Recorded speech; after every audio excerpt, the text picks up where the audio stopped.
श्रीकृष्ण वंदे जगद्गुरु ग सखे बोला पंढरीकावर हरी विठ्ठल श्री ज्ञानदेव तुकाराम पंढरीनाथ महाराज की हे दे वडापाव भजी पाव भजी हत्याने घेऊन आलोय का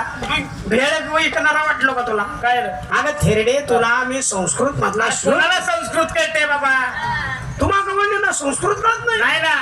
का बरं अजिबात नाही कळत मराठी कळत असेल नाही ना मराठी सुद्धा नाही थोडं थोडं कळतं इंग्रजी नो इंग्रजी नाही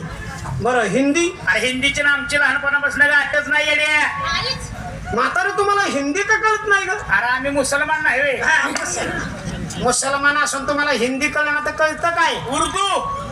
बोल उर्दू शिकायला होतं आम्ही दोघी जणी दुबईला बापरे पुढच्या मास्तरांना कुठं उर्दू येतंय मग गेलो दोघी जणी आम्ही दुबईला कशाला? तिकडे काय दिवसा शाळा नाही मग? संध्याकाळी रात्रीची night English medium school Dubai दणका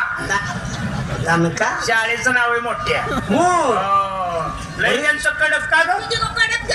लय कडक ते काय काय शिक्षण लय कडक शिक्षण अगं मग शिक्षणाचं बोंबल का लई कडक म्हणल्यावर वेगळं होतंय आणि तिकडे काय बॉल पेन नाही वाईट वाईट त्यानं बघितलाय मार्क आता माझ्या बरोबर ते दुबईला हो त्याला मी चमकावलं 2-4 मास्तर ही बिहली म्हणली शिकू शकत नाही आम्ही कटाळी सुटलो आम्ही रातचं पळत हो जसं 2-4 मास्तर आलं पायाला झालं खोलीत घातलं वर्गात तसं कच्चा खेच काय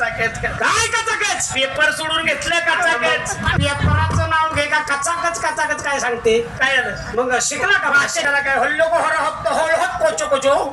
उसा तो कोचो कोचो येणे बाबळी नो कोचो कोचो त्याला वेळ तो कोचो कोचो खड्ड्यात शेवटी तुझ्या कोचो कोचो आग लागले तुझ्या तोंडाला थेरडे काय? तुझ्या बापानं असली भाषा केली होती का का? एक शब्द सुद्धा मला कळला नाही अरे आम्हालाच काय कळल्यानंतर तुला काय कुसाळ कळायचं जे कळत असेल ते सांगत जा हा. काहीतरी काकतलं काढून बाजारात मांडत जाऊ नको बर. मी देव कसा आहे थोडक्या शब्दात मराठीमध्ये सांगतो सांग. आता